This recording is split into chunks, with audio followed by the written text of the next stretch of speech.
Welcome back to Live Now from Fox, and good morning to those of you all just now tuning in. It is Tuesday morning now, 6:21 on the East Coast, and we are following breaking news headlines as it relates to the Israel-Hamas war. Take a look at your screen. Israel's military releasing this video you're seeing of its troops entering the Gazan side of the Rafah crossing.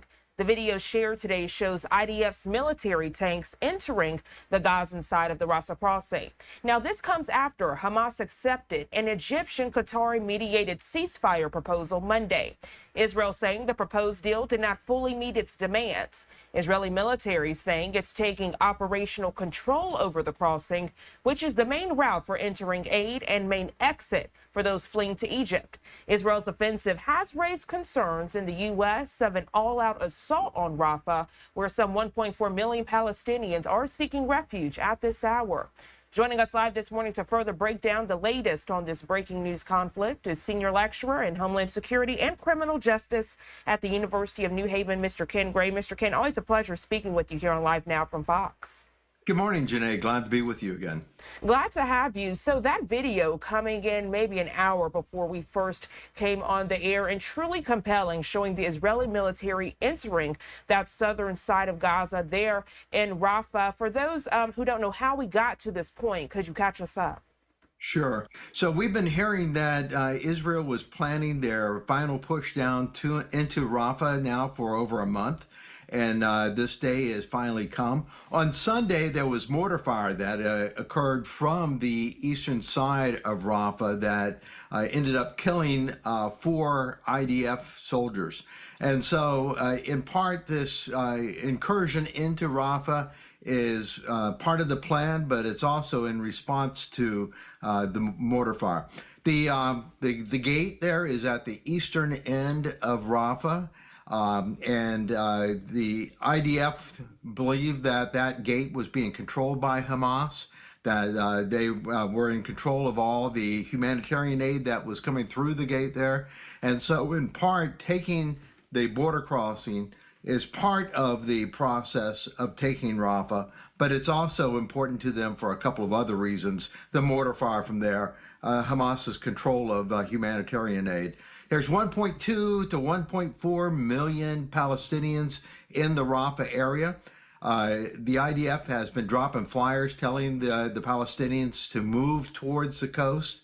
The collection point is a place called Muwasi, and Muwasi is close. If you go due west from Rafah along the fence there to the coast, that's where Muwasi is.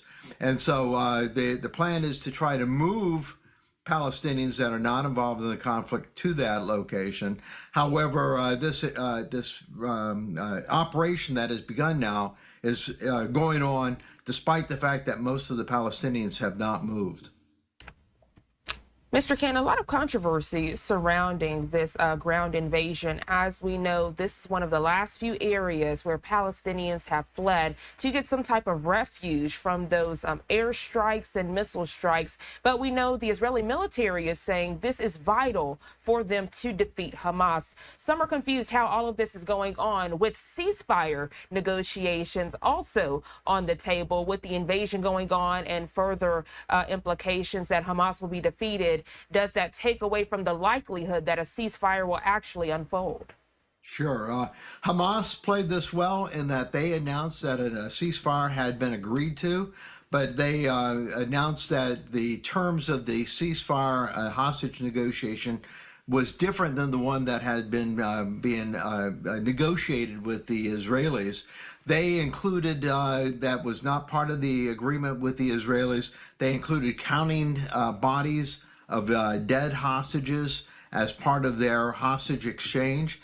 They also added in a permanent ceasefire as opposed to a 40-day ceasefire. So the ceasefire that they announced to the Palestinians that caused a lot of Palestinians to celebrate was far from the one that the Israelis had been negotiating. So again, this may have been played well by Hamas to now show that the Israelis are reneging on that agreement. But at the same time, it in no way affects the fact that that the IDF is moving into Rafah at this point. The United States has been opposed to this. They've been trying to tie Israel's hands. The most recent statement that was made the other day was that they were not going to supply any more ammo to the Israelis. That they were going to hold that ammo due to the fact that they disagreed with this planned operation in Rafah. And so they are making it very difficult for the Israelis to complete this war by putting pressure on them not to enter Rafah. Netanyahu, though, is caught between a rock and a hard place. He has to finish this against Hamas, or Hamas will win. Winning in this term is not losing. And if Hamas survives this operation, if Hamas has carried all this out, brought all this destruction on the Palestinians, but survives, Hamas in effect wins.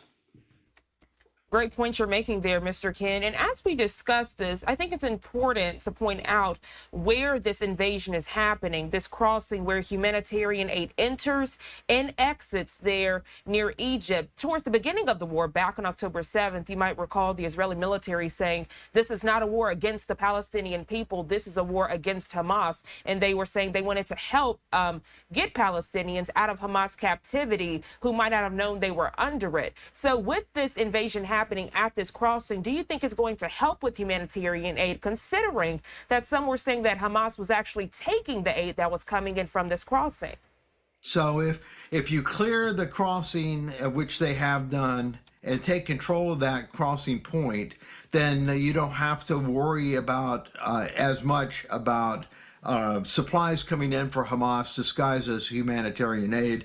They'll be able to get it from the Egyptian side over into Gaza there and be able to control it once it comes into the border crossing. So from that aspect, it will increase humanitarian aid. But again, 1.2 million Palestinians, most of them non-combatants, are in the way here, and that this is very, very dangerous. The Israelis are saying that they are doing precise strikes, but despite the fact that no matter how precise the Israelis are with their incursion into this area here, that nonetheless Palestinians are going to die in the process, as they have been throughout this conflict. You know, what the IDF needs is for the Palestinians to move out of the civilians to move out of harm's way. But who knows whether they'll be able to move in time for this.